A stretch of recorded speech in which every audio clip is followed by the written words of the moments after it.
I came across two rather surprising, well, one could even say shocking things recently.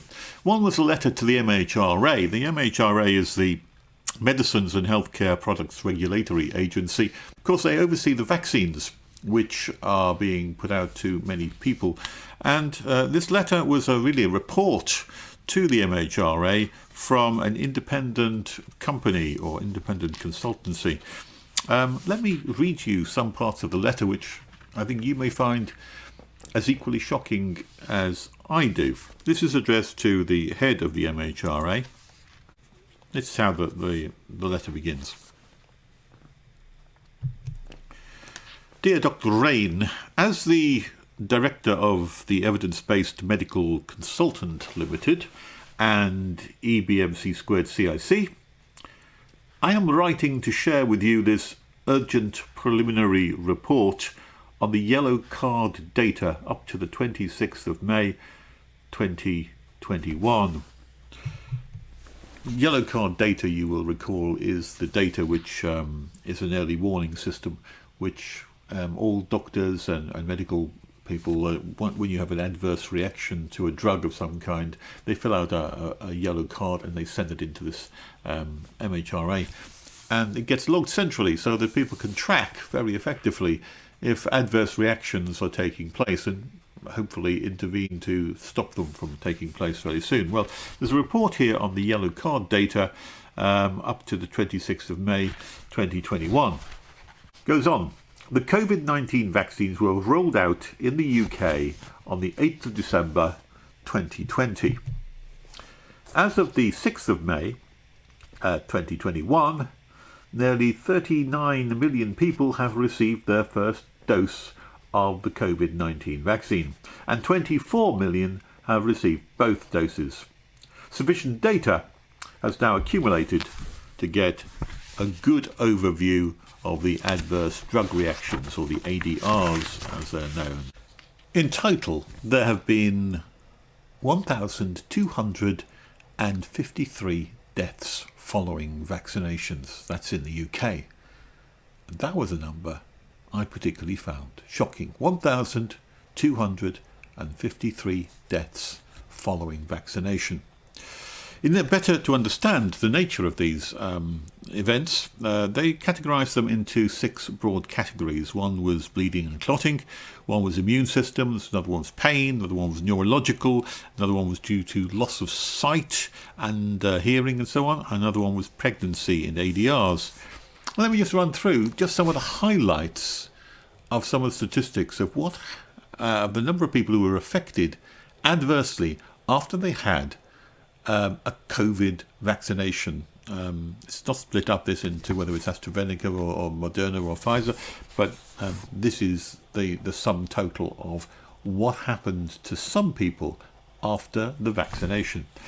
In the first category, bleeding or clotting, what we found here is that using these research terms, 13,000 people had clotting or bleeding in various parts of the body, and 856 of those people died. And the bleeding affected many different parts of the body. Apparently, the analysis indicates that thromboembolic ADRs have been reported in almost every single vein and artery, including large blood vessels like the aorta, the largest blood vessel in the body, in every organ, including other parts of the brain, lungs, heart, spleen, kidneys, ovaries and liver, with life-threatening and life-changing consequences. That was Group 1. Group 2 was immune system adverse drug reactions. To the 26th of May, there were 57,000 ADRs and 171 fatalities fell into this autoimmune area. In the third section, which is the pain area, whether pain was triggered by the inoculations, apparently there were 24,000 records of joint pains, 31,000 muscle pains recorded, and 270 fibromyalgia pains. Now, fibromyalgia is a a long-term condition that causes pain all over the body following vaccination. The fourth one was neurological, and 2,357 people, that's 2,357 people, suffered some form of paralysis, including Bell's palsy, which is a facial paralysis. The fifth category was adverse drug reactions involving sight, hearing, smell. I was astonished to find that 4,771 people reported visual impairment, including blindness. I read elsewhere 188 people following the vaccine went blind, which sounds astonishing, utterly remarkable if that is true. That's the nature of the yellow card reporting system. And the final group was pregnancy. There were not that many in the group in this, because there aren't many pregnant women who actually got vaccinated, but the numbers are quite small in comparison. But even so, they're still alarming, occurring because amongst the 307 ADRs reported in pregnant women, one included maternal death, 12 stillbirths, and 150 spontaneous abortions.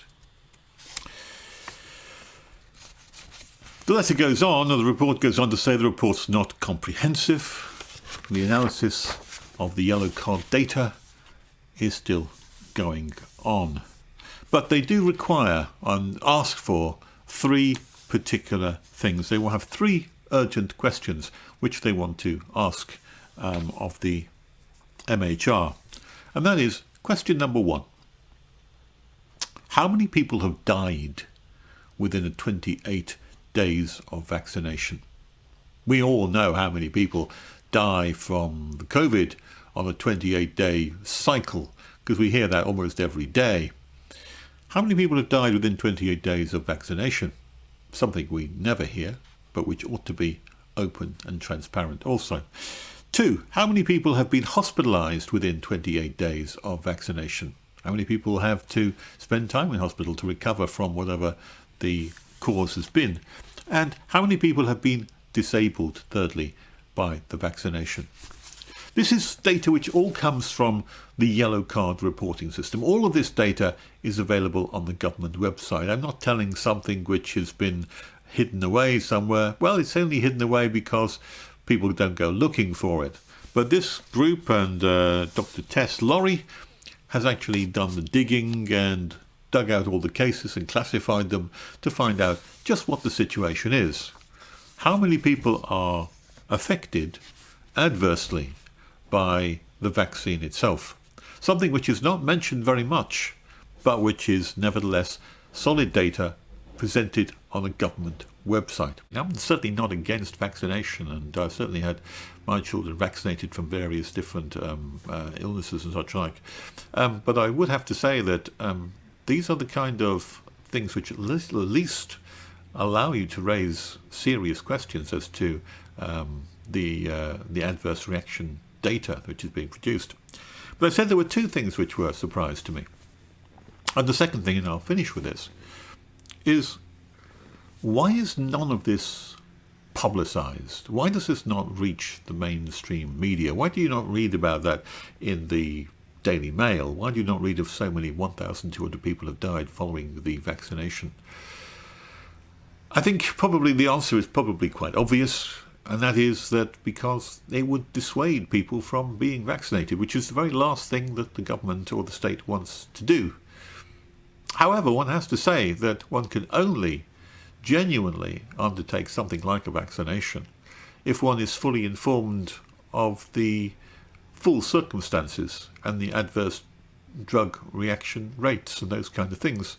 Other than that, you're becoming very paternalistic as a country, and the mainstream media stopped doing its job of reporting fairly the facts, and instead have become someone who just takes a particular point of view which it wants to present to you.